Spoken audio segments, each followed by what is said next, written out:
Әкел қалған жүктерді, деді ашуы келіп. Ажар аяқ баспады. Сонда атасы ұлына қарап, шайқы, саған қатын табылар, ал әке табылмас. Есіңді жи. Кетем десең өзің біл, таңдау сенің еркіңде. Бірақ есіңде болсын. Қатынды таңдасаң, соның қолында барды қанағат етіп, құр алақан кетесің, деп соңғы сөзін айтты. Осы кезде Шайқаның жүзінен бір қараған Ажар оның жоқшылық өмірге еш дайын еместігін түсінді. Сөйтті де мына үйде тұншығып бара жатқандай болды. Сол себепті сыртта текемет үстінде отырған баланы қолына алып, Шайқы, саған барыңды тастап, соңымнан ер демеймін. Мен саған тегенге дейінде бір көйлекпен тәп-тәуір күн көріп келгем. Енді де өлмеймін. Сол себепті қалам десең, өзің біл, деп қақпаға қарай бет алды. Өзін бұлай оңай қия салғанына таңырқап Шайқы тұрса, ата өтпей, тоқта, кетсең өзің жалғыз кетесің. Жалғыз немеремнің сенімен кеткеніне жол бермеймін, деп тағы бір соққы жасады. Бұған Ажар, мен баланың шешесімін. Мен қайда барсам, бала менімен барады, деп қарсы шықты. Сонда қария, Ажар, бері қара. Сен кімсің? Мен кіммін? Саған баланы кім береді? Араша сұрап, кімге барасың? Осы елдің дауын шешер ақсақалдың бірі менмін. Ал сенің кімің бар, деп баяу үнмен сенімді сөйледі. Жалғыз болсам болайын, бірақ баланы бермеймін. Маған ақсақалдардың еш керегі жоқ. Бірден сотқа барамын. Мейлің, дегенің болсын. Солай болды. Әп-сәтте бір шаңырақ жан-жаққа бөлінді. Басқасы әділ болмаса да, өкімет өзінің қорғарына сенген Ажар таңның атысымен прокурордың алдына жетті. Ақмолда мен Шайқыда бір жүрген. Шағын бөлме ішінде сот адаммын деп, бұларды Ажар есімді 40-қа тақаған әйел қарсы алды. Екі жақтың дегенін бөлмей тыңдап, біраз ойланған ол, бұл жағдайда кім болса да баланы Ақмолда қарияға беруді ұйғарар. Себебі ол күніне бір кісі жалдаса да оны жеткізеді. Бұған билігі де пұлы да жетеді. Ал шешеде ондай жоқ. Бұл менің ойым. Сөзіме құлақ аспаймын десеңдер, өздерің біліңдер. Арыздарыңды қабыл алайын, деп өз шешімін айтты. Өзімен аттас адамның аузынан шыққан мына сөзді естіген Ажардың сағы сынғандай күйде еді. Мұны байқаған қайын ата, Ажар, көрдің бе? Қолыңда билік болмаса, бұл өмірде сенің сөзіңді сөйлер адам табылмас. Сен енді баланы ойла. Дәл өзіңде бір қайыршының өскенін қаламасаң, тілеуді маған қалдыр. Не болмаса сабаңа түс. Мен сені қуғам жоқ. Кетем деген өзіңсің, деп ашығын айтты. Сонда Ажар бауырындағы тілеуге біраз үнсіз қарап тұрды да, ақыры бір байламға келгендей, өз ішін жарып шыққан шарбағын Шайқының қолына ұстатып, ләм-мим демей кете барды. Қайда барады? Расында, кімі бар? Талғарды біраз жаяу кезген соң, ақыры жаяулатып отырып, Еңгелістегі өгей шешесінің үйіне қайтып келді. Дәл осылай боларын білгендей, оны сырттан күтіп алған шешенің сөзін де, мазағын да естіген жоқ. Дәл кеудесінде жаны жоқ адамдай сүйретіліп ішке кірді де, өзі өскен бөлменің еденіне жата кетті. Тіл қатқан жоқ, жылаған да жоқ, ұйықтаған да жоқ, жай ғана қабырғаға қарап жата берді. Ал келесі күні Шайқымен өмір сүрген 3 жылдық өмірді де, өзі туған баланы да өткен күнге қалдырып, келер күнге қарсы жүріп кете барды. Қалайша қия салды? Әрине, оңайға соқпады. Жаны да, ет жүрегі де қан жылады. Әсіресе сүтке толы қос омырау сыздаған кездерде жанын қоярға жер таппай аласұратын. Бірақ намыс одан күштірек болды. Сол себепті еш кері қайтпады. Сағыныш аяғын матамау үшін қызу еңбекке кірді. Таң атар атпастан егістікке келеді, егеді, түптейді, орады.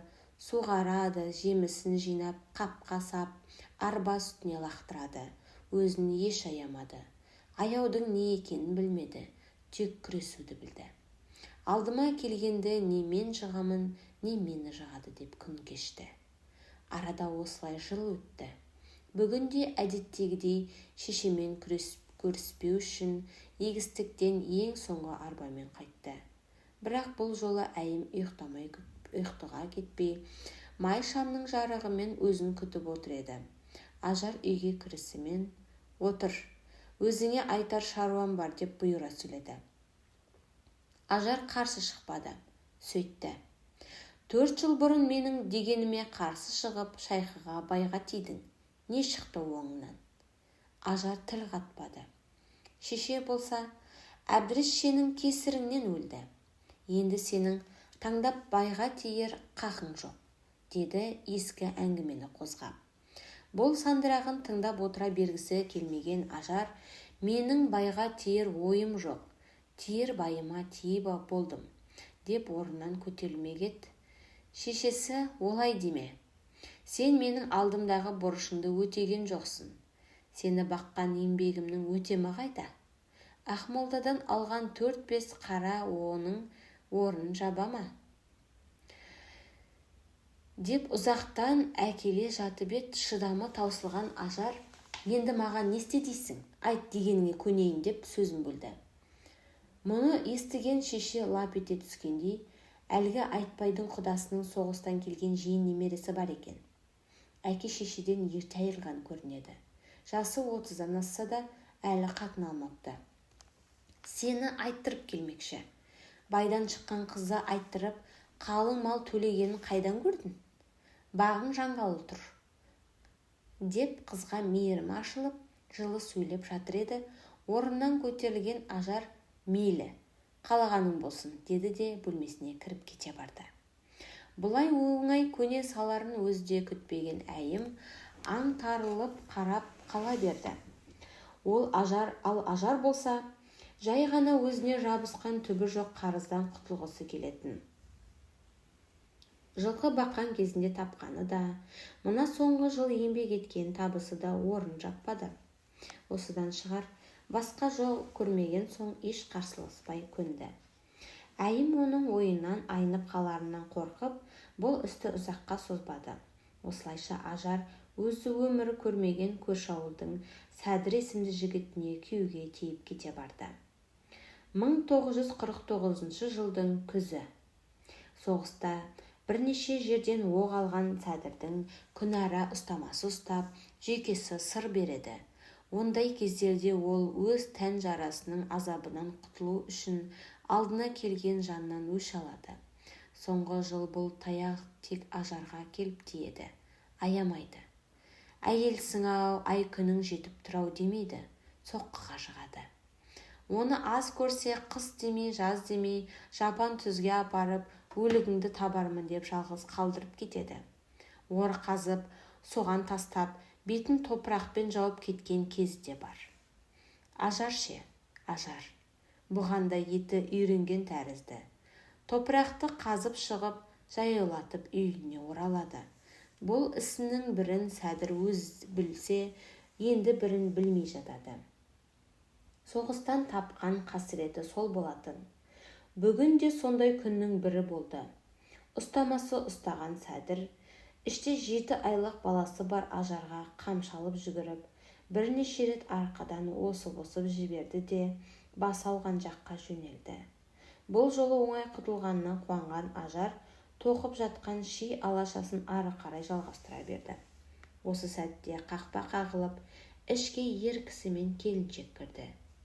Келушілердің кім екен ұғалмаған Ажар орнынан тұрды. Осы кезде ер адам, «Ажар, сенбісің?» деп сұрады. Дауысы едәуір дірілдеп шықты. «Иә, менмін. Өздеріңіз кім боласыздар?» деп сұрады Ажар. Сонда жігіт, «Мені танымадың ба?» «Әрине, қайдан танисың?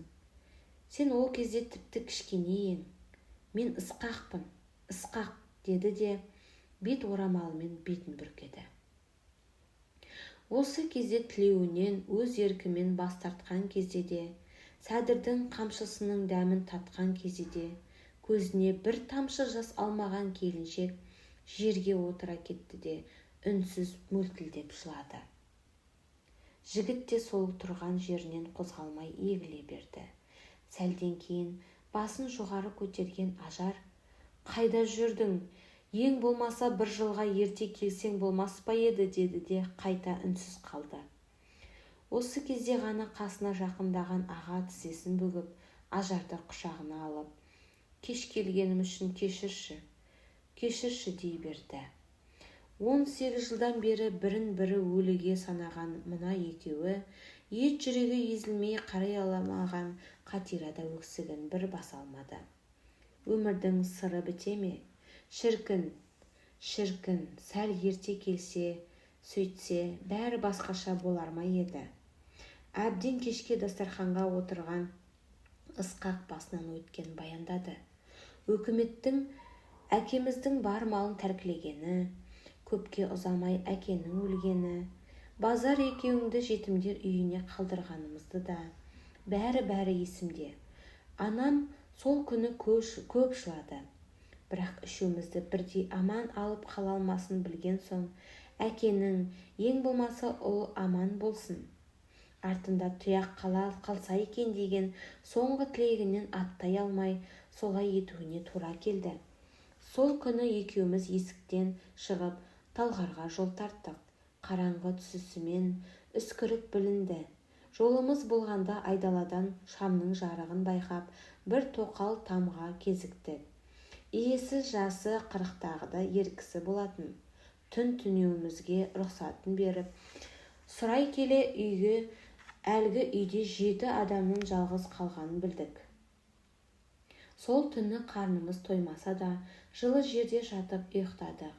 Таңда жолға шығарымызда үй иесі көктем шыққанға дейін сонда қалуымызды өтінді. Бірақ анам оған көнбеді. Тағы бір күн жаяулатып Талғарға да жеттік. Бірақ әкенің туғандарының жағдайы да мәз емес боп шықты. Бізге пана бере алмады. Арада бірнеше күн өткен соң, өзге балалармен далада қурай теріп келгенмен, шешемнің мені Құлпы әпкеме аманат етіп қалдырып, өзі төркініне жолға шығып кеткенін естідім. Бір сәтте бөгелгем жоқ, өзгені соңыма ілестіргем де.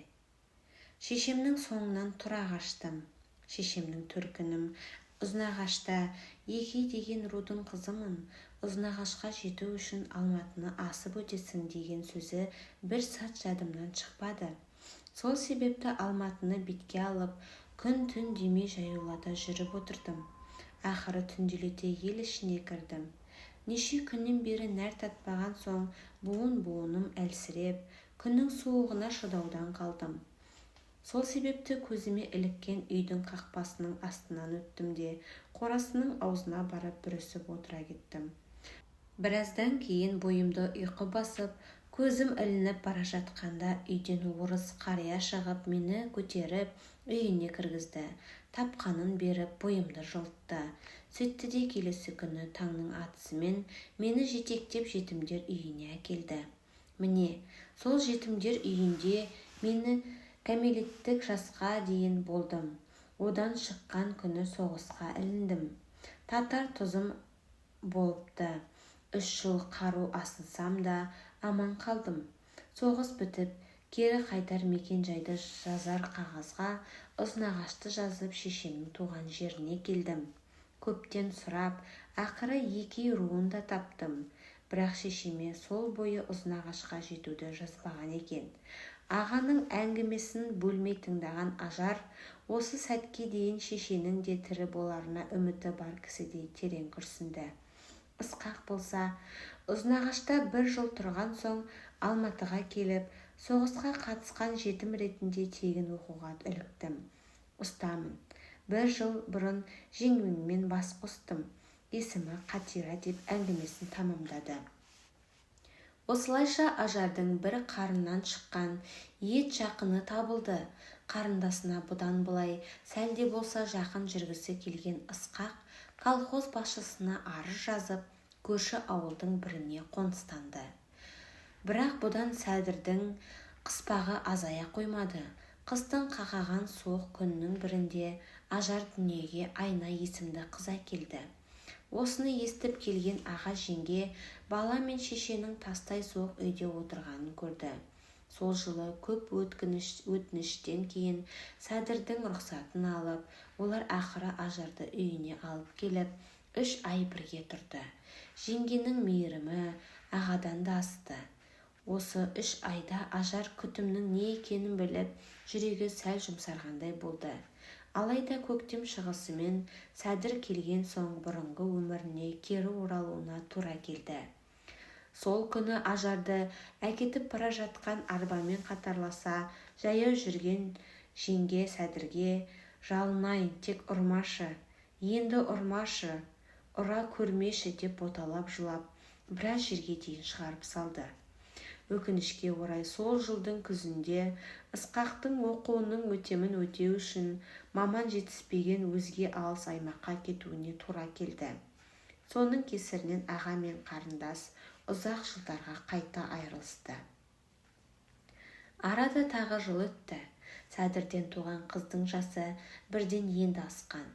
Алғаш отау құрған жылы Сәдірдің өзін ұрып соғуына да, басқаға да жол берген Ажар бұл күні қарсыласуды шығарды.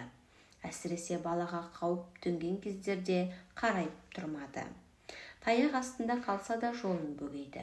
Соның арқасында өз бойында кез келген ерге қарсы тұрар күш барын ұқты. Осыдан 3 күн бұрын да ашуын белі қатпаған баладан алмақ болып, шапшыған ерге ойланбастан қарсы басты. Еш қорықпады.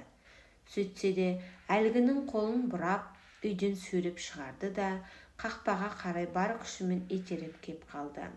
Осыдан кейін топыраққа бетпен бұрқ еткен ерге қарап тұрып, «Мені ұрдың, шыдамадым, бірақ балаға тимейсің» деді де бұрылып кетпек еді. Жерден тұруға асықпаған Сәдір соңынан «Айтпады деме, бір күні сені өзім буындырып өлтіремін» деп үркітті. Сонда Ажар «Не істесең соны істе, ал мен өлмеймін. Мен тірі қаламын. Көмсең де мейлі, атсаң да, өртесең де, мен тірі қаламын» деді де бұрылып кете барды. Бұл көрініске манадан Құсайын есімді көрші ер әрекетсіз қарап тұрған болатын. Сол келіп Сәдірдің орнынан көтерілуіне көмек бермек еді. Қолын қағып тастаған Сәдір ашуға булығып кете барған. Содан бері үйге оралмады. Десе де Ажар соңына түсіп іздемей, өзі қайтып келерін күтті. Түс кезі болатын. Қызды жотасына байлап алып егістікке жүрген Ажар колхоз басшысының шақыртқандығын айтып кісі жетті.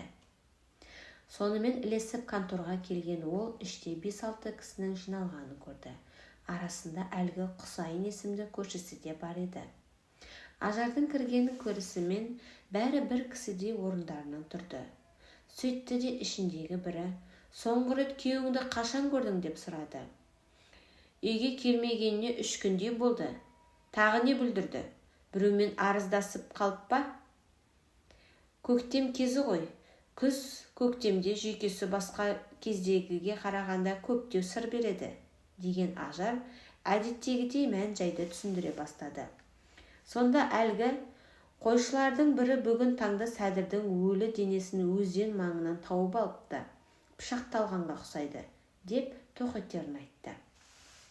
Сонда Ажар дәл мынадай хабар күтпеген кісідей сілейіп тұрып қалды. Ұрып жылаған да жоқ. Тек сәлден кейін «Сонда өліп қалған ба?» деп сұрады. Әлі де сене қоймай ойы шашыраңқы еді. Бірақ келесі сәтте әлгінің «Өлтіріп кеткен. Соңғы рет екеуінің аразасқаныңды естідік. Үйден желкелеп қуып шыққан екенсің» дегенін естіп, дәл біреу желкесінен қойып кеп қалғандай бойын жинап «Не дейді? Сонда мен өлтірді дегің келе ме? Мұны саған кім айтты?» деді. Бойын ашу мен өкпе қатар билеп, бөлме ішіндегілерге кезек қарады. Сонда 2 жылдай бір тұрған көршісі «Мен мұны өз көзіммен көрдім» деді, басын төмен салбыратып тұрып. Мұншалық әділетсіздікке төзе алмаған Ажар «Ей Құсайын, менің Сәдірді ұрғанымды көріпсің. Ал осы 2 жылда Сәдірдің күн санап мені ұрған кезінде қайда жүрдің? Ол кезде қалайша көрсоқыр болдың? Бұның қалай? Өлігің үйге жетпегір, құсайын-ау, құсайын, деп күйігі ішке сыймай, ашынып тұрып наласы мен қарғысын қоса айтты. Дәл осы сөзінің өз иесін табарын білген бе? Сәдірді жер қойнына тапсырып, жетісі өткен күні көрші құсайынның үйіне де қаралы хабар жетті. Қырманға кеткен 17 жасар арыстай жалғыз ұлы комбайнның молотилкасының астында қалып қаза тауыпты. Онымен қоймай, дәл ажар ашу үстінде дегеніндей бөлшектенген өлігін үйіне де жеткізгенде, былай қойғанда сол жақта жерлеуге сүйек таппаған. Бұл да сары қыздың маңдайындағы онсыз да аз емес сорына сор болып қосылып, ажардың өзі туып өскен мекенін тастап, алыс жерге көшіп кетуіне тура келді. Өкімет баспана берем деген соң, қолына баласын көтерген жас келіншек Ұйғыр ауданындағы Ақтам ауылынан бір-ақ шықты. Бұнда да ажардың қалқаны еңбек болды. Өзгеге жетімдігін де, жесірлігін де көрсетпеу үшін қызу жұмыс арасында жүрді. Сол еңбекқорлығының арқасында елге сыйлы болып көпке сіңді. Арада 7 жыл өтіп, 1958 жыл кірді. 4 жылдан астам уақыт жалғыз жүрген ажарды осыдан 3 жыл бұрын 6 ересек баласы бар, жасы 50-ден асқан елге сыйлы Сабыр есімді ер әйелдікке алған болатын. Бұл кісінің атына заты сай, Сабыр десе Сабыртай, байсалды, дүние күйіп жатса да балаға да қатынға да қабақ шытпайтын мейірімді жан еді. Ұзақ уақыт келісімін бермеген ажар ақыр соңында осы мінезі үшін көнген. Онысына өкініп көрген емес. Себебі өткен күннен қалған өшпес жан жарасы бар ажардың өзінде, өмірдің де өзін бір үлкен күрес деп білер, қыз бақандылығында түсініп көтеретін де осы ер. Бала жандылығы тағы бар. Өзгенің баласы демей, ажармен еріп келген 8 жасар Айнаға да өз баласындай қамқор. Жас кезі болатын. Таңда мазасы кетіп оянған ажар ай күнінің жетіп босанар сәтінің келген ұқты. Бірақ неге екені, бұған дейін 2 рет балалы болса да, бұл жолы бойын бөтен сезім биледі. Мұның не сезім екен өзі де ұғалмады. Әйтеуір үйден шықты да, басы ауған жаққа жүре берді. Алдынан жолыққан ауылдың медбикесіне де жағдайын айтпай, толғағы жетіп тұрған барынша жасырды. Бірақ мұны көреген келіншек сөзсіз ұғып, жасырын соңынан ерді. Сонда ауыл үшін біраз шарлаған ажар сырт көзден жасырынып, жаңа салынып жатқан мектеп ішіне кірді. Аз уақыттан кейін дүниеге айдай аппақ қыз келді. Осыны көре сала, қасына жеткен келіншек ойламаған жерден қайта қарсылыққа тап болды. Бойын түсініксіз қызғаныш билеген ажар, оның өзіне жолағанын қаламай, баланы етегімен жасырып жатып, «Неге келдің? Тиме, менің балам бұл», дей берді. Сонда әлгі әйел, «Я, бұл сенің балаң, қорықпа. Сені одан ажыратқалы тұрғам жоқ. Жағдайын тексерейін, үйге апарып кіндігін кесейік» деп абаймен баланы қолына алды да, «Сен мектепте туған баласың, есімің Мектепхан болсын» дей беріп еді. Ажар, «Мейлі, солай істейік. Бірақ баланы өзім алып жүремін» деп құшағын жайды. Ажардың сол күнгі осы балаға деген қызғанышы күндер өте аздап тарқағанымен толық жойылмаған. Өмірінің әр кезінде өзімен қатар жүрді.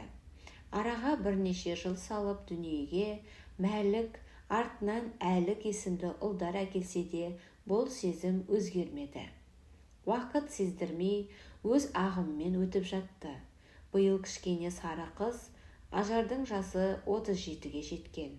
Сабырмен бір жүрген 7 жыл бар ғұмырындағы алаңсыз өткен кезең болатын. Жарық дүниеге келгелі, тек арпалыспен күн кешіп, өмірмен тек күресе білетін, Оның бұл күні мінезі де аздап өзгерген. Өзгеге сене біледі.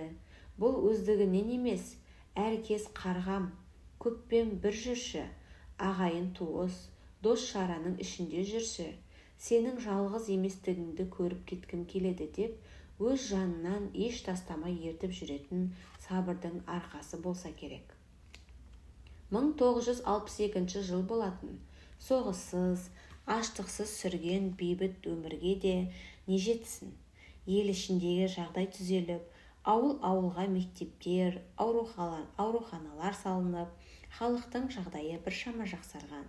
Қиын қыстау күнді бастан кешірген жанға бұдан артық не керек? Әр күнін тәубамен түсіреді. Соның бірі Ажар болатын. Емізулі кенжесі Әлікті ұйықтатып, төсек үстіне жатқызған соң аулаға шыққан Ажар, қазан ошақ қайнатып, көмбе жауып, тірлігін жасады. Осыдан бірнеше ай бұрын қымтамақ дертіне шалдыққан Сабыр көрші Қонжа ауылында ауруханада жатқан болатын. Кешке келіп, таңда балаларға ас әзірлегені болмаса, уақытының көбін Ажар соның қасында өткізеді. Бүгінгі күннің де еш айырмашылығы болмады. Таңда ерте оянған келіншек асығыс еді. Алайда жарын іздеп бүгін барудың еш қажеті болмады. Сабыр үйге өзі келді. Ошақтың астындағы отты күшейтпек боп, бір құшақ тезекті қора жақтан көтеріп жете берген сол еді. Қақпа алдына көлік келіп тоқтады. Сөйтті де бір сәттің ішінде Сабырдың шаңырағының берекесін қашырды. Дем арасында ағайын туыс, көрші қолаң лық толды. Бірі атойлап, бірі сыңсып, бірі талықсып жатты да. Баладан да маза кетіп, азан-қазан болды да қалды. Тек Ажар өтпеді, тіпті де өтпеді. Алғашында құшағына басқан тезекті бермеймін, ас әзірлеуім керек, Сабырға барамын деді. Сосын оның қажеті жоғын түсініп, енді не істеу керегін ұқпаған жандай тапшан үстінде сілейіп отырды. Артынша ыдыс аяқ көтеріп, көрпе жастық тасыған қатындарға көмектескісі келгендей мең-зең күйде үйге кірді. Кірді де төсек үстіне биіктетіп жиналған көрпе жастықты көріп, әп сәтте есін жинағандай, «Бала қайда? Әлікті қайда жібердіңдер?» деп сұрады. Ешбірі мардымды жауап бере алмады. Сол кезде төсек қасына жеткен қатынның бірі жүкті жығып тастап, ойбай, ай, қайда қарадыңдар? Бала жүктің астында қалып кетіпті ғой, деп астындағы баланы суырып алды. Алғаш сәтте бала бозғылт көрінді, дыбыс та шығармады. Алайда әлгі әйелдің құйрыққа қойып кеп қалғанынан кейін жанына батқандай шыңғырып жылауға көшті. Осыны көрген көрші әйел баланы өзі қарайтындығын айтып, Ажардың қолына да ұстатпай іле жөнелді. Бұған ешкімнің қарсылығы болмады. Дәл сол кезде бұл жағдайдың салдарын бірі де болжап білмеді-ау. Кеткеннің артынан кетпек бар ма? Бәрі қалды. Үйде, қорадағы мал да, қатын бала да. Араға жылдар салып, Сабырдың бірінші әйелден көрген балаларының бәрі аяқтанып, өз алдына отау тігіп, бөлек шықты. Ажардың да балалары есейді. Қайсар ананың тәрбиесін көрген олар әкенің жоқтығын сезініп, өздерін өзгеден кем көрген кезі болмады. Керісінше, өзгелерден батылдау болып, арман қуып, ертеңгі күнге үмітпен қарады.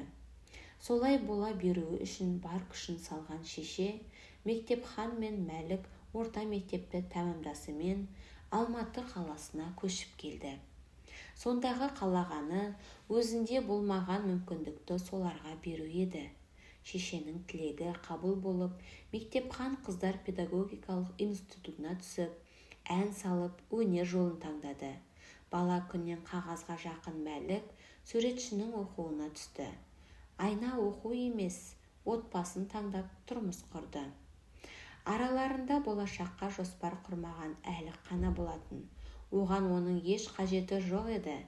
Әке кеткен күні қатты шошынудың салдарынан ақылы 2 жасар баланың санасынан көтерілмеген. Ол онсыз да бақытты болатын. Аңғал да таза еді. Таңның атысынан күннің батысына дейін бір сөзді жүз айтып балдырлап, күнде көрген затына алғаш көргендей таңданып күн көшетін. Өкініштісі, өзіне өзі қызмет ете алмай, дәл сол 2 жастағы баланың күтімін де қажет етті. Бірақ ажар одан да қаймығуды білмеді. Бар затты қабылдады. Жеңіліп кері кетпей әлікті алдыға сүйреді. Бар өмірін еңбекпен өткізген анаға үлкен қаладан да жұмыс табылды. Бір күн бос жүрмеді. Тәулікте 24 ақ сағат болған соң еңбек ете беруінің күші емес, уақыт қана жетпеді. Соның нәтижесінде тапқан табысы оқудағы балаға да, қаланың қақ ортасынан үй салуға да жетті. 1980 жылдың жазы болатын. Бұл күні ажар қыздың үлкені айнадан 4 бірдей жиен көрген. Тағдырдың жазуымен айнасы өзі туып өскен Талғар қаласына қоныстанған соң, ажардың өткен күнді жиі еске алуына тура келді. Жиендерін көруге әр келген сайын жайқалған қалаға айналған Талғардың көшелерін ұзақ жаяу кезеді. Дәл біреуді іздейтін сияқты, ойламаған жерден кезіктіріп қалып, тани кеткенге үміт артатын сияқты. Бірақ онысын тіс жарып ешкімге айтпады. Бүгін де солай болды. Ұзақ жаяу жүрген соң, әзер іздеп тауып, бір кездері өзіне зәулім көрінген үйдің алдына келіп тоқтады. Бұл жолы тозығы жеткен мына үй аса үлкен көрінбеді. Қақпасына сығалай біраз тұрған соң, кері қайтпақ болып бұрылып еді. Дәл қарсы алдынан шыққан орыс кемпір: «Кімсің? Өзгенің үйінен не іздедің?» деп зірк етті. Бұған ажар: «Бір кездері мына үйде Ақмолда деген шал тұрып еді. Шайқы деген ұлы бар», деді дәл ақталғандай кейіппен. Мұны естіген үй иесі: «Ондайды білмеймін. Бұл үйде тұрып жатқаныма 15 жылдан астам уақыт болды. Үйді әкесін енді жерлеген Тілеу есімді жігіттен сатып алдық», дей беріп еді. Ажардың бойынан үскірік жүгіріп өткендей бозарып, біраз тұрды да, кемпірдің ары қарайғы деген еш естімеген адамдай кете барды. Қыздың үйіне қалың ойдың астына жетті. Дәл өткен күннің өкініші өре тұра келіп, бойын билеп алғандай болды. Өжет шешенің надай кейпіне көзі үйренбеген айнаның сұрақтарын да елемеді. Жай ғана үнсіз түпкір бөлмеге кіріп, еденге көрпеде жаймай, қабырғаға бет бұрып жата беріпті. Бұл күні қайта бой көтермеді. Ал келесі күні азанмен қайта әлгі орыс кемпірге келді. Сұрастыра келе, Тілеудің қолы іс білер ұста екенін білді. Базар маңынан іздесе табарында естіді. Сол себепті бірден базарға бет алды. Кемпір жалған айтпапты. Тілеудің еңбек қорлығы да, қолының шеберлігі де көпке аян боп шықты. Осыны ести бергісі келгендей, өзі шамалас ер адамның қасында тұрған шағында әйел әлгі: «Әне, өзде келеді» деп жол бойын сілтеді. Неге екені белгісіз, өзді іздеп келсе де ажар бірден жалт қарауға батпады. Тіпті сол тұрған жерінде тұра беруге де дәті шыдамады. Дәл әлгі кісінің сөзін естімеген адамдай алдыға түсті де шапшаң басып кете барды. Сол жүргеннен тоқтамай, үйдің табалдырығын аттады да, не істеген жаңа түсінгендей қатты өкінді. Ең болмаса, жүзін бір көрмегеніне күйінді. Сол себепті қайта айналып жүгіріп базар маңына келді. Бірақ бұл жолы әлгі кісіге қайта бармай, базар ішін шарлады. Кімді іздейтінін білсе де, қандай жанды іздейтінін ұқпады, десе де, әр өткен ер адамның бет жүзіне үңілді. Кенет дәл алдынан бір жан көрінді. Ана жүрек ұлын бірден таныды. Танымау тіпті мүмкін емес еді. Сырт келбеті дәл Шайқыдан аумады. Тек өзі білген 17 жасар шайқы емес, есейген жігіт кезі болатын. Ажар кілт тоқтады. Дәл бағынудан қалғандай, аяқтары алдыға баспай қалды. Қарсы алдында тұрған бейбақ әйелді тілеуде байқағандай болды. Бірақ ол анадай кідірмеді. Сенімді басып жүрді де, Ажардың қасына тоқтамай өте шықты. Бұл көрісуді соңғы 35 жылдан қанша ой елегінен өткізсе де, Ажар дәл осылай боларын күтпегендей еді. Сол жылдың күзі болатын. Оқуының соңғы жылында жүрген мектепхан жатақханасынан келіп, ананың маңын біраз айналшықтады. Шешенің өзіне деген көңілін білген соң, көкейіндегіні айтуға батпағандай бірнеше рет оқталды. Осыны сезген Ажар әдеттегідей ұзаққа созбай, «Мекеш, оқуың жақсы ма? Аптаның ортасында неге келдің? Маған айтарың бар ма?» деп сұрақты төтесінен тастады. Мекеш ойлағандай-ақ құданың келетіндігі жайлы хабар анаға қатты батты. Бала күннен күллі әлемнен қызғанып келген бұл қызын жасы келіп қалса да өзгеге қиып бере салуға еш дайын емес еді. Бірден қарсы шықты, тулады. Бірақ жүрегі нәзік баласының бар дегенін үнсіз тыңдап алған соң, «Жақсы, егер сен қарсы болсаң көнейін» дегеннен кейін оңай болмаса да келісті. Осылайша құда келер күн жетті. Таңнан жүрек тұсы сыздаған ана жанын қоярға жер таппады. Бірақ онысын барынша жасыруға тырысып бақты. Бәрібір құданың жеткенін естіген бойда сырын жасырып жетістіре алмады. Ішке 5-6 адамды бастап жігіттің шешесімін деп, өзі шамалас қара домалақ әйел адам кіргенде-ақ текті жердің жұрты келгені белгілі болды. Бірақ бұл да Ажарды жұбатпады. Бірден, «Жігіт қайда? Қызымды кімге бергелі отырғанымды көрейін» деп салқын сөйледі. Іле-шала сырттан сәл қысыла амандасып, келіскен қара торының сымбаттысы Қайрат есімді күйеу жігіт кірді. Бір көз қарастың өзі жеткілікті болды. «Мен өзімнің Айдай аппақ қызымды сендей күйе қараға бермеймін» деген сөз естіді. Бұл бөлме ішіндегілердің бәріне бірдей ауыр тиді. Құдалар да қызды алмайтындығын айтып өкпелі қайтты. Десе де арада біраз уақыт өткен соң, екі жастың сезімі мұны жеңді. Алайда құдалар арасында сол күн мәңгілік сызат болып қала берді. Отау тіккен жастар оқу бітірісімен бірі ән ансамбліне, бірі жоғары оқу орнына оқытушы болып орналасты. Алайда қызының таңдаған жарымен баянды күн кешіп жатқанын көрсе де, шешенің қызғанышы мен күйеу балаға көңіл толмауы артпаса еш кеммеді. Тек араға 2 жыл салып дүниеге дәл Ажардың өзіндей сары қыз келген күні Мекешінен кіндігі ажырағандай күй кешті. Себебі ендігі бар назары кішкене Қарлығаға ауды. Мекешінің жұрттан қызғанса да, жетімдік көріп өскен ана бұл күнге дейін бір баласынан жылулық сыйлай білмеген еді. Ал мына сары қыз Ажардың жүрегін жібітті. Ыстық болғаны сондай, қасынан ұзаққа ажырай алмады. Оның үстіне соңғы кездері Мекешін әлде бір әлсіздік басқан соң, әлікті айнасына тапсырып, күйеу баланың үйінде жүрді. Осы жылдарда таңның атысынан кеш батқанға дейін баланы, тіпті туған әкеге ұстатпай, жотасына байлап, арқалап жүрді. Бұл заңдылық.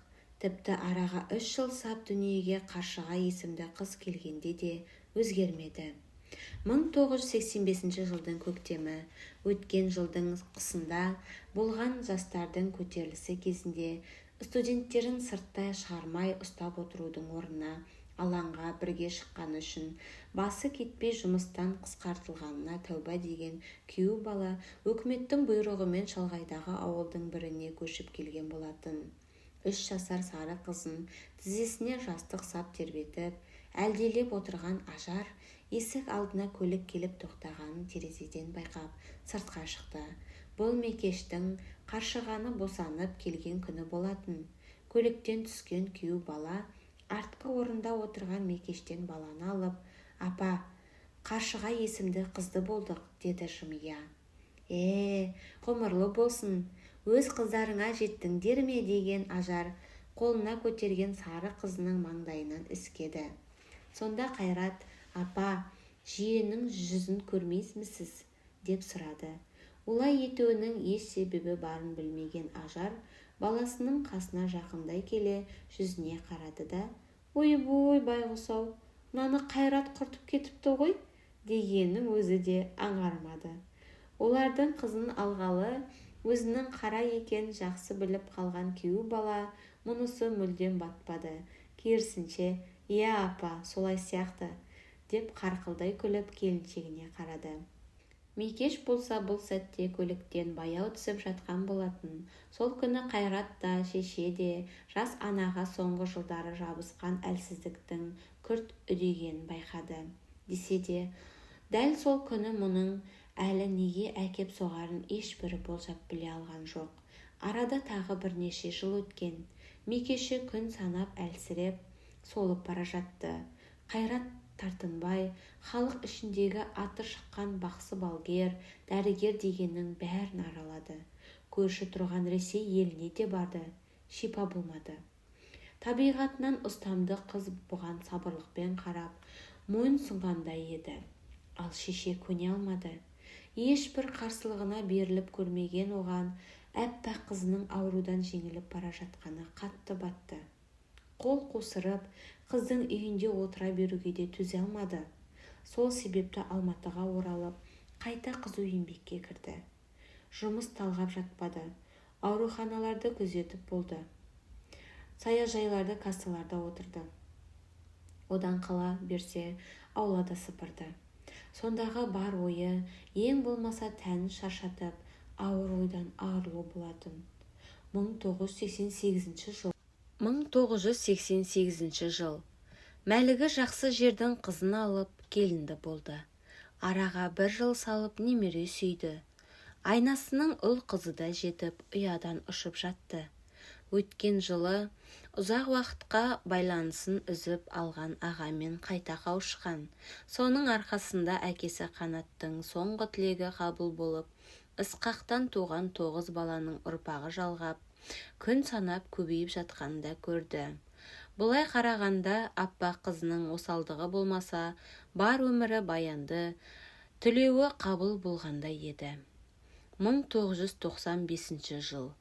Елдің бар аймақтарындағы колхоз-совхоздар толық таратылып, егін алқаптарындағы арнайы мәшинелер мен өкіметке тиесілі мал жекеменшіктелген соң, жұмыс жоққа жақындап, ауылдағы қара халықтың жағдайы мәз емес болатын. Қайрат пен Мекеш тұрып жатқан Ашусу ауылында да шамасы жеткеннің бәрі үйлерін бұзып алып қалаға қарай тартылған. Соның салдарынан бір кездері дүркіреп тұрған ауылдың бұл күнде көркі қашқан еді. Қайраттың да көштен қалғысы жоқ еді. Алайда тұла бойы семіп, жүруден де бойын төк ұстаудан да қалып қойған келіншегінің қамын ойлаған соң, үйреншікті жерден жылжуға батпайтын. Мұны іштей біліп, қынжылса да сырттай тек күлімдеп отыра берген Мекешінің жүзін көру Ажарға да күн санап ауырлай түсті. Алайда бұл жолы жұмыс жағалап, шетте қала алмады. Қасында болып қол ұшын созды. Осы күндері Қайратқа деген көз қарасы өзгерген. Бұрынғыдай қаралығы да батпайтын. Тіпті кей кезде беріктігі үшін алғыс айтқысы да келетін. Бірақ қатал болмысы бұған сол бойы мұрша бермеді. Соңғы апта Мекештің тән осалдығы өкпеге жетіп, саулығы күрт нашарлады. Тынысы тарылып, ұйқыдан да қалды. Кеш түсіп келе жатқан кез болатын. Сырттағы тірліктерін бітіріп, үйге кірген шешеге Мекеш, «Тәте, қашанға шапқылай бересің, қасыма отыршы» деп өтінді. Айтқанындай қылып, арқасын бірнеше жастыққа сүйеп отырған қызының төсегінің аяқ жағына отырған Ажар, Жаңа ұйыған айраннан бір кесе әкеп берсем, ішемсің, деді. Басқа қолдан келер шара болмаған соң, алайда қыздың қалағаны айран емес еді. Тәте, сен өте күштісің. Өжеттігіңе таңым бар. Биыл 68-ге келдің. Осы жасқа келгенше бізге де бір рет қайғырып, уайымдағаныңды көрсеткен жоқсың. Тіпті жылағаныңды да көрген жоқ. Жетім болдың, жесір болдың, соның бәріне өкпе айтпадың. Әлде расында өкінішің жоқ па? Олай болу мүмкін бе? Мүмкін ішіңдегіні бір рет болса да сыртқа шығарып көрерсің. Басыңа қайғы үйірілсе, жылағанда тұрған түк жоқ. Бұлай еткеннен өмірден жеңіліп қоймайсың. Өзіңе мұнша қатал болмағаныңды қалар ем, деп байыппен әңгіме қозғады. Бірақ онысына құлақ аспаған шеше, оны айтқаннан маған біреу шешесін бере сала ма?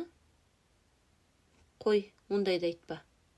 Жетім болғанда, жесір болғанда, жалғыз мен емес. Заманымның тең жартысы соны көрді. Өкініштен өлген ешкімді көргем жоқ. Сен мені ойлама. Маған сенің жазылғаның керек деп қағып тастады. Мекеш ары әңгіме қозғамады. Жай ғана шешенің алдында зор кінәсі бар адамдай біраз қарап отырды да дем алғысы келетін айтты. Мұны естіген Ажар өзге бөлмеде отырған қыздардан дыбыстарын шығармауларын талап етіп, өзі Мекештің төсегінің қасына орындығын тақап, қызының ұйқысын күзетті. Бәлкім жақсылап дем алса, ширап тұрар деп үміт артты. Бірақ оны жазбады. Не бәрі 35 жастағы әппағының бұл ұйқысы мәңгілікке ұласты. Мекешінің өзіне ашық айта алмағанын сонда ұққан шеше алғаш рет сезімге ерік беріп дауыс шығарып жылады. Мектепханның 40 өткенге дейін Ажар Қарлыға мен Қаршығаның жанында болды. Бұл күні қыздың үлкені 13-те, ал кішісі 10 жаста болатын. Осы екеуі бір күні қатар тұрғызған шеше, «Қане, бері келіңдерші. Екеуің де шешелеріңнен не қалғанын көрейін» деп жиендерінің жүзіне мұқият қарап шығып, «Сары қызым, дәрі қызым, шешесінен аумай қалған екенсің. Ал қане қара торғайымда не бар екен?» дей беріп еді. Бадырайған көздерін сәл қыса түскен Қаршыға қайтсе де шешеге тартқысы келетіндей қасына жетті. «Соның әсері болды ма? Сені түгел әкеңе тартқан екен десем, мұрның шешеңе ұқсайды екен», деп Ажар баланы біршама көтеріп тастады. Осыдан кейін қасында отырып ақ Мекешінен көз жазып қалған шеше қайта Алматыға жол тартты. Олай еткен себебі қызы отырған үйде, артында қалған екі көзде өлген қызды еске сап жігерін әлсірететін. Ал бала күннен күрескен өткен Ажарға бұл өліммен тең еді. Сол себепті қайта айқасқа шықты. Зейнет жасына келгеніне де қарамады. Жұмысқа кірді. Бір сәт қол қосырып отырмады. Жұмыстың бірінен шықса, үйге қайтпай екіншісіне енетін. Соның арқасында тәуелсіздік алғаннан кейін жаңа буыны қатайып келе жатқан жас елдің ауырлау кезеңінен өзгелерде емес, тарықпай шықты. Алайда жасы 73-ке келген жылы жастарды жұмыспен қамтамасыз ету мақсатында жаппай зейнет жасындағылар еңбектен шеттетілген соң, Ажардың жұмыстан қол үзуіне тура келді. Бұл жағдай өзіне қатты батты. Сол себепті мәлігі мен келіннің кешкілік жұмыстан келген күткен ана асқа отырысымен ес білгелі еңбекпен қатар келемін. Ал осы күндері мына екі қолды қайда жіберерімді білмеймін. Мен өзгенің әзірлеген дайын асын ішіп, қол қосырып қарап отыра берсем, 3 күнде өліп қаламын. Сол себепті өзім туып өскен талғарға көшпекпін, деп тосын әңгіме бастады. Бұған мәлігі, апа, оның не?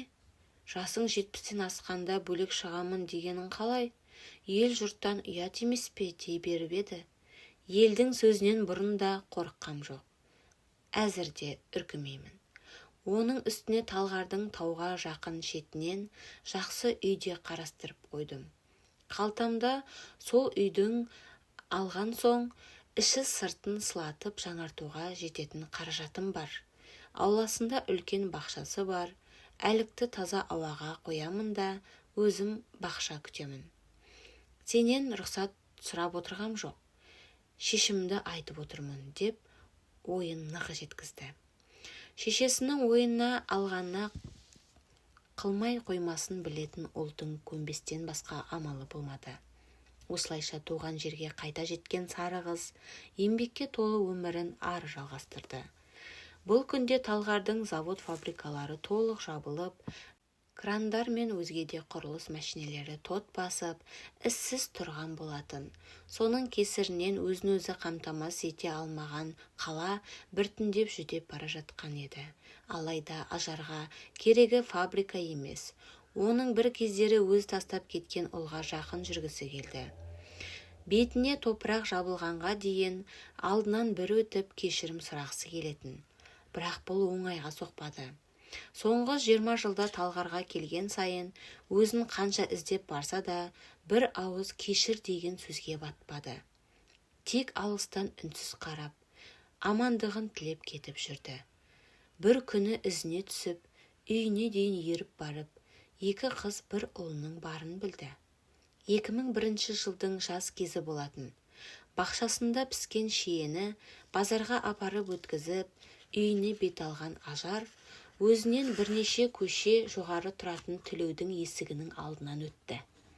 Әдеттегідей қақпасына жақын келмей, анадайдан аулада кімнің жүргенін, не өзгеріс барын мойын соза қарады. Алайда ешкімді көре алмаған соң өз жолымен кете барды. Бірақ ұзақ жүрмеді. Соңынан апа деген дауысты естіп жалт бұрылды. Қарсы алдында жасы 60-қа тақаған ұлы тұр еді. Ажар тырп етпеді. Жай ғана сілейіп тұра берді. Сонда ақырын басып қасына жеткен Тілеу, амандаспастан баяу үнмен, сіз кеткеннен кейін жылға жетпей-ақ атам көз жұмған екен. Әкем қазақтан да, орыстан да әйел ауыстырса да, бойынан өзіңізге тән қасиет табылған жоқ. Еш шешем үйіңізге ұзақ тоқтамаған соң, мен де олардың біріне бауыр басып үлгермедім. Өмірінің соңында әкем жұбанышты тек ащы судан тапты, деді де, қойнынан тозығы жетіп сарғайған бір жапырақ қағаз шығарып шешесіне ұстатты. Әлі де тіл қатпай, алақанындағы суретке қараған Ажар 17 жасар бала шайқы мен өз бейнесін көрді. Сол сәтте-ақ көңілінің астан кестеңі шықты. Дәл осылай боларын білді ме? Мейлі, атаны кешіре алмады. Ал еш жазығы жоқ баланы қалай қиды? Бір рет болса да кері оралмағаны қалай?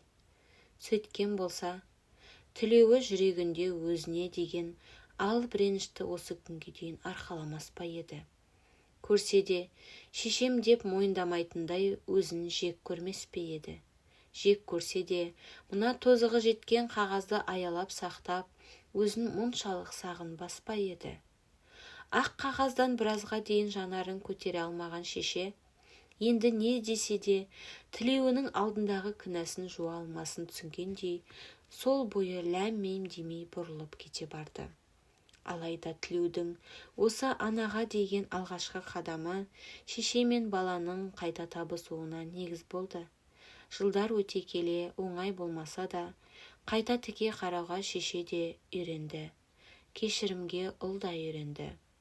2005 жыл.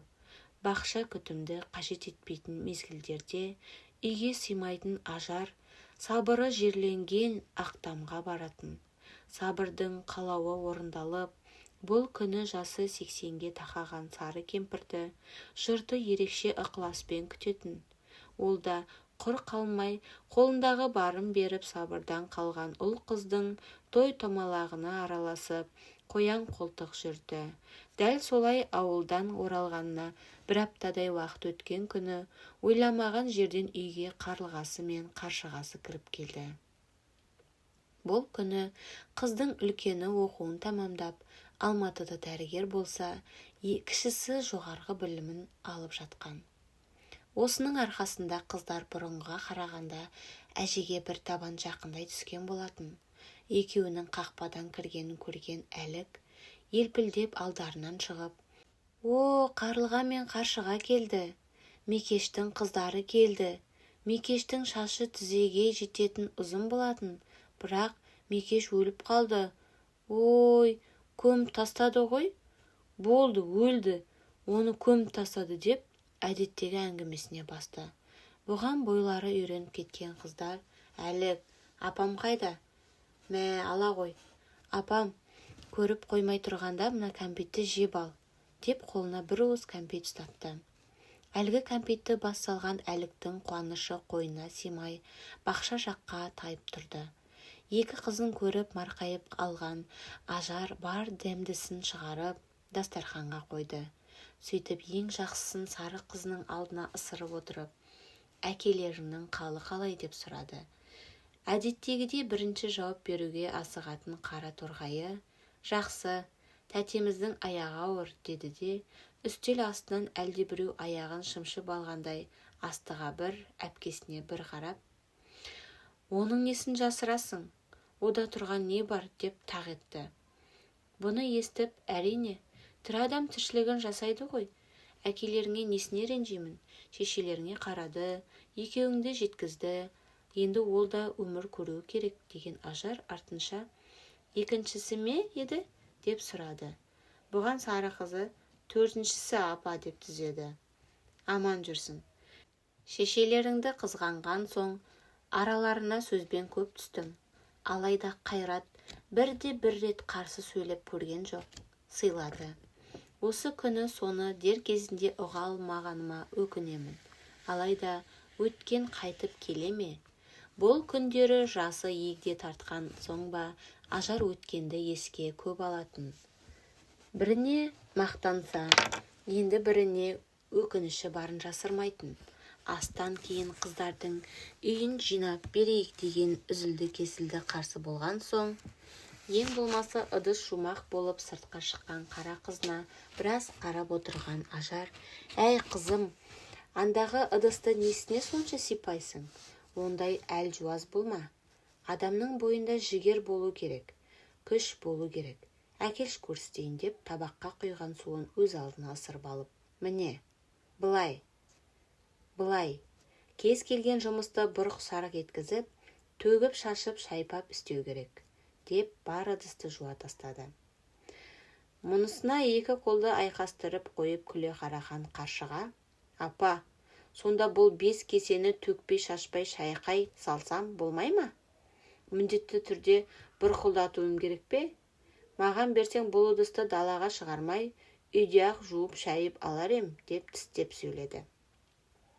Ылғи солай болатын. Шешелерінің бойына көре алмаған жігерді қыздарының бойынан іздейтін. Мұны қара қызы ол уақытта ұққан ба? Кешкілік төсек орын салмақ болып, еппен көрпе жастық көтерген Қарлыға да дәл осылай сөгіс естіді. Артынша апасының: «Мен 15 жасымда үйір-үйір жылқы бағып, қап-қап картоп арқалап», деп әдеттегі әніне басқанын естіген Қаршыға: «Ей, дәрі қыз, өзің кінәлісің. Көрпені неге жұлып алып, қопарып салмадың? Енді өз апаңның әңгімесін де өзің тыңда», деп түкпір бөлмеге кірді. Алайда іле-шала апасының: «Ол кезде мен небәрі 17 жастайым», деген сөзін ести сала: «Мә, апа, сонда сен 17 жасында жігітіңмен қашып кеттің бе?» деп қастарына жетті. Сәлден кейін әжесінің әңгімесін бітуге тақыған кезде Қарлыға: «Осы сенің жасың нешеде?» деп тосын сұрақ қойды. 21-демін. «Ойбой, әпкем-ау, қартайып қалыпсың ғой. Енді сенің көзіңді сықситып кім алады?» Тете өскен екеудің болмысы екі бөлек болатын. Бірі бұлақ суына ұқсас мөлдіреп тұрса, екіншісі өзен суындай тулайтын. Мұны Ажар да жақсы білетін. Сол себепті үнемі сары қызының жағына шығатын. Бұл күннің де өзгешелігі болмады. Тағы бірде кештетіп жаңбырлата қара қызы жалғыз келді. Үйге кірген бойда қалтасынан ұялы телефон шығарған ол, апа көрдің бе, енді телефонымызды өзімізбен көтеріп жүреміз деп мақтанды. Ойлағанындай-ақ әжесі, ой, жарықтық-ай, сонда мұның сымы қайда? Осы үкіметтің ойлап таппайтыны жоқ деп таңырқады. Осылайша заманның өзгергенін айтып, астарын ішіп, ұйқыға жатуға ыңғайланған уақытта ас үйдің төбесінен жауын суы сылдырлап аға жөнелді. Мұны көрген ажар, ойбой, не болды екен? Қап, шатырым тесіліп қалды ма екен? Қане қаршыға жүр, көріп қайтайық деп сыртқа асықты. Сіркіреп жауған ақ жауынның кесірінен түн одан бетер қоюлана түскендей еді. Аулаға шығысымен айналысына қараған ажар, сатым бақшада қалған екен ғой, кеше шие жинап ем деп енді бақшаға жүгірді. Соңынан бір елі қалмаған қара қызы, апа, мына жауында сатыны не істемекшісің? Аққан судың астына шелек қойып қояйық, таңғы жарықпен көрерміз деп қарсыласып көрмек еді. Қой, таң атқанға дейін ас үйдің төбесінің сылағы құлайды, сатының бір басын ұста, деген әже шапшаң басып алдыға түсті. Артынша сатына қабырғаға тақаған ол, мен үстіге көтерілемін, сен сатыны мықтап ұста деді бұйырғандай. Мұны естіген жиен зәресі қашып, жоқ, өзім шығамын. Жауынның кесірінен төбе тайғақ дей беріп еді.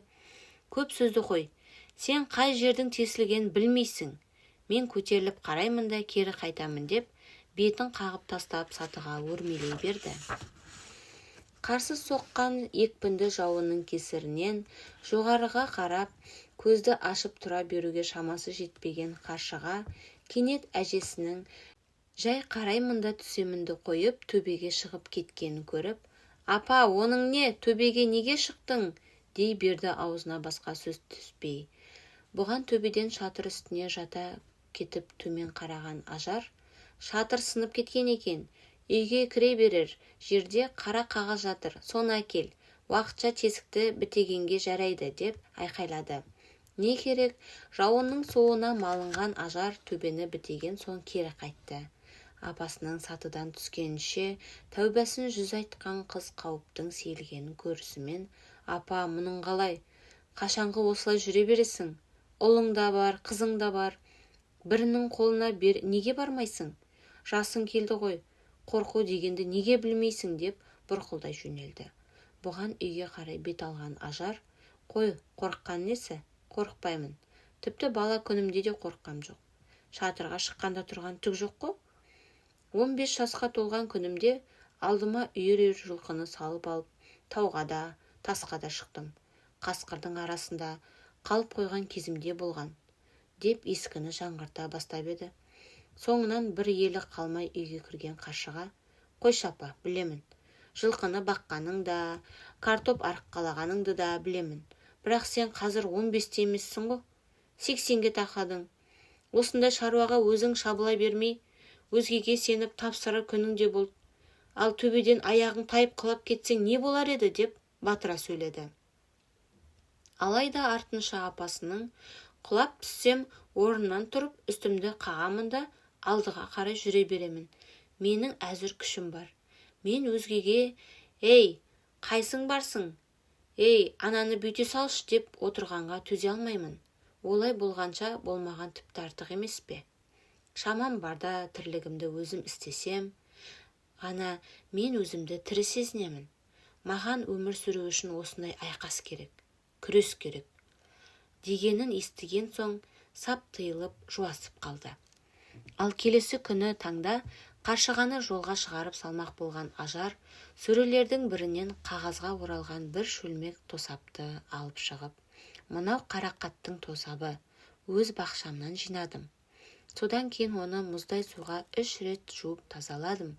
Сосын ет тартқышпен де тартуыма болар еді, бірақ мен өткем жоқ. Әр қайсысын қолмен турадым.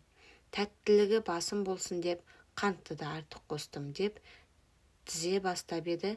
Қаршыға, ұқтым апа, ұқтым. Өзім бір қасығын да жеймін, сары қызыңа апарып беремін, деді жымия. Бұған ажар, сөйте қойшы қарағым, қара торғайым. Сары қызым жесін. Сенің әпкең жаңа туған кезде 2 айға жуық тоқтаусыз жылайтын. Сөйтсек, анаңның омырауында сүт аз болды. Содан мына заманның кеңінде әке тұрып, шеше тұрып, мен жүріп байғұс қызымды ашықтырғанымызды ойласам, әлі күнге тамағымнан ас өтпей қалады. Ал сен бірінші күннен ширақтау болатынсың. Ерте отырдың, ерте жүрдің, сөйледің. Бір жолы анаң екеуміз тапшан үстінде отырып шай іштік. Сен жерде тәй-тәйлап жүрең, артынша мен де тапшан үстіне шығар дегендей жатып кеп ұмтылдың. Алайда құлап қалмауың үшін олай етпедік. Алайда біраздан кейін сол тапшанға тырпыңдап жатып шығып алған сен, аяқты малдас құрып қойып, екеумізге ал не істеп аласыңдар дегендей қарадың, деп ақталғандай болды. Бұған Қаршыға қап дәл сол қылығым үшін тосаптан құр қаларымды білсем, өйтпесем деп қалжыңдай сөйледі. 2009 жыл болатын. Ажардың өмірі бір қалыппен бала-шаға, немере шөберенің арасында өтіп жатқан. Немеренің бірі білім қуып, мұхит асып шетелге кетсе, енді бірі өз елінде өсіп-өніп жатты. Қаршыға да жақсы жерге келін атанып, балалы болды.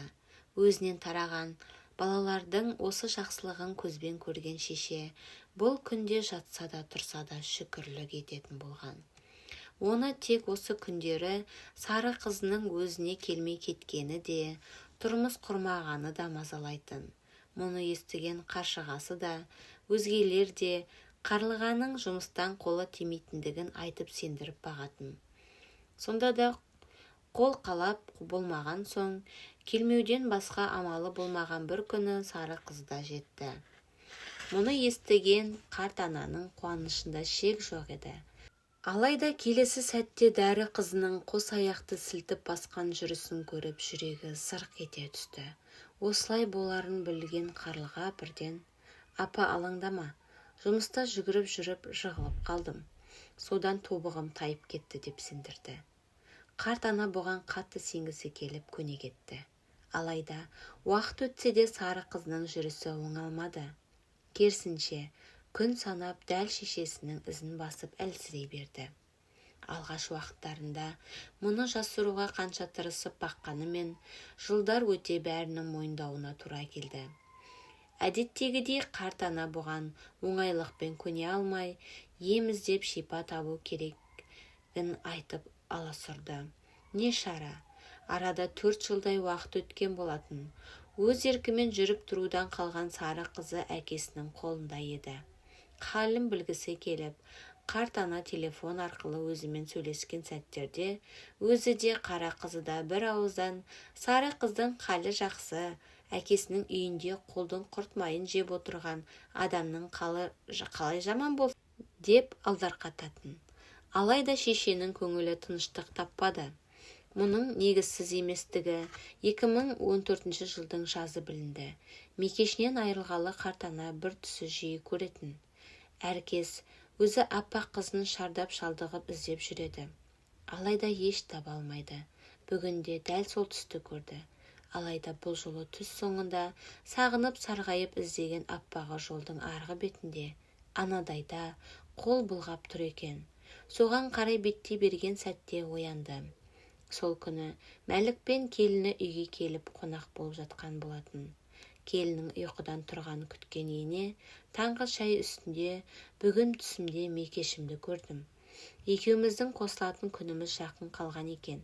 Сол себепті сен Қаршығаға хабарлас. Қайтсе де Қарлығаны алып осында келсін. Соңғы уақытта тіпті Қаршығаның өзі де хабарсыз кетті. Менің қанша күнім қалды дейсің, екеуін бір көріп қалайын, деп ойын ашық айтты. Сонда біраз ойланып отырып қалған келіні жаймен, апа, өзіңізге айтуға батпадық.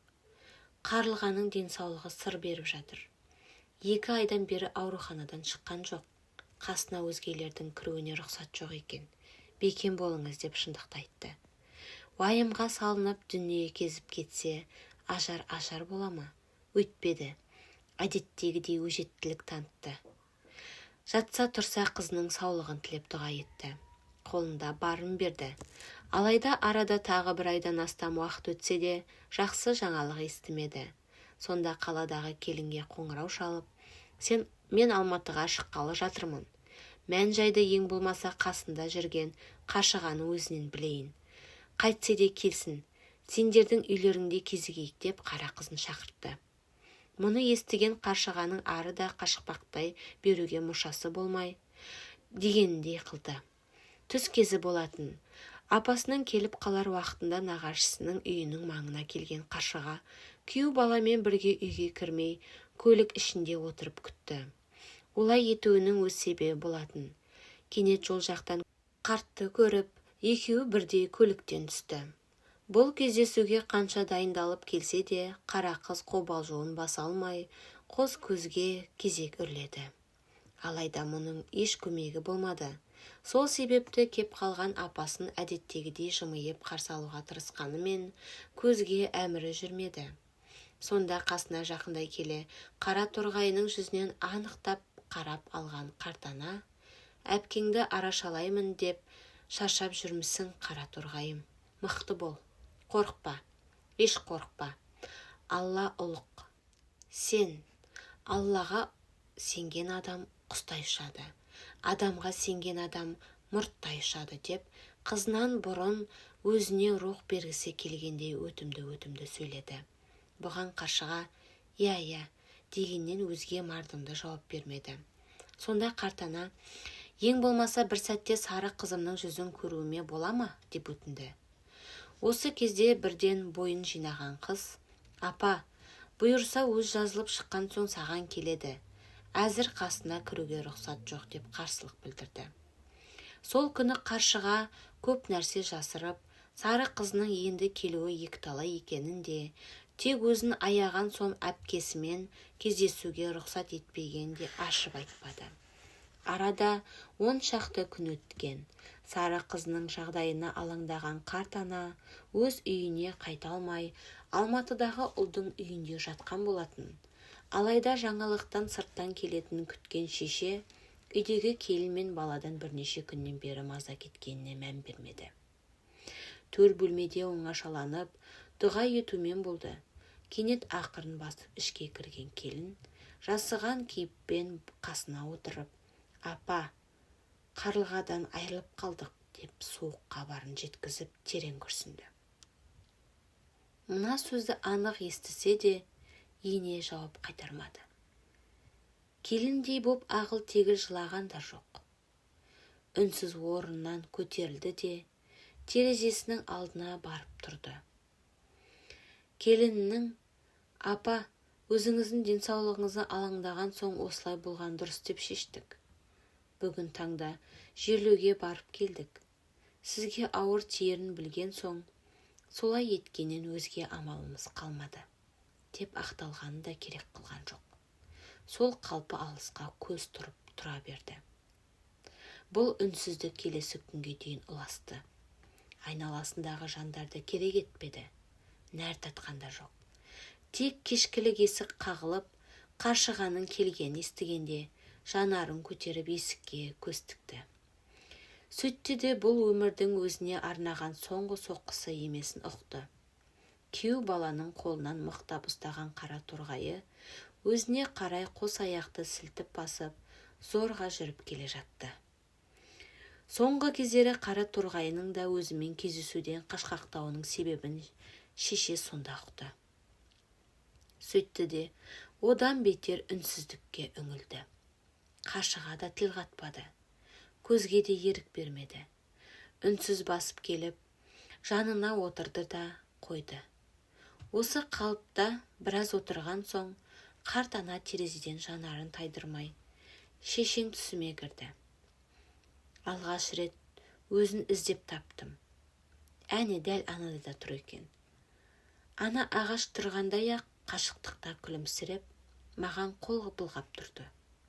Сол себепті шешең мені ертіп кетуге келген екем десем, ол сары қызын жағалап жүріпті ғой, деді де тағы үнсіз қалды. Қашыға тіл қатпай жанарын жасырды. Ара-арасында көрсетпей, алақанының сыртымен бетін сүртіп, тарс бітіп қалған мұрынның дыбысын естірткісі келмегендей тек аузымен тыныстады. Бәлкім, өзгеге бұл жат көрінер, бірақ дәл мына екеуі бүгін басқаша істей алмады. Олай етпесе, күйіктен мүлдем бой көтере алмай қалатындай еді. Сол себепті дәл осылай сезімін тұншықтырып көз жастарын әлемнен жасырды. 2016 жыл болатын. Ажар әлі де Талғардағы өз үйінде тұрып жатқан. Сыртқы есік қағылып, ішке қаршығаны жотасына көтерген күйеу бала кірді. Бәрі мәз-мейрам. Әдеттегідей күйеу баланың сүйікті асын дайындап, шайын беріп болған қартана, ойламаған жерден балам, жұмыстан шаршап келген боларсың. Өзіңе арнап, жұмсақтап төсек салып қойдым, демал деп таңғалдырды. Өзіне оңаша айтар әңгімесі барын ұққан қыз да мұнымен келісе кетті. Осылайша ас үйде екеуден екеу қалған соң, сонау балалық шақтан әңгімесін өрбіткен шеше, сөз соңында, сол себепті қара торғайым, саған айтар өсиетім, сөзге сақ бол, мейлі өз сөзің болсын, мейлі өзгенікі болсын.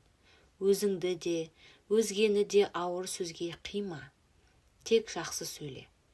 Мен міне 90 жасқа келдім. Өміріме өкпем жоқ, шүкір етемін. Жас күнімде кемпірлердің іш көйлектерінің етектеріне кесте салып беруші ем. Сонда олар маған ылғи қатарыңның алды бол дейтін. Мен бұл сөздің мәнін ұқпай өзімді бай болады екем деуші ем.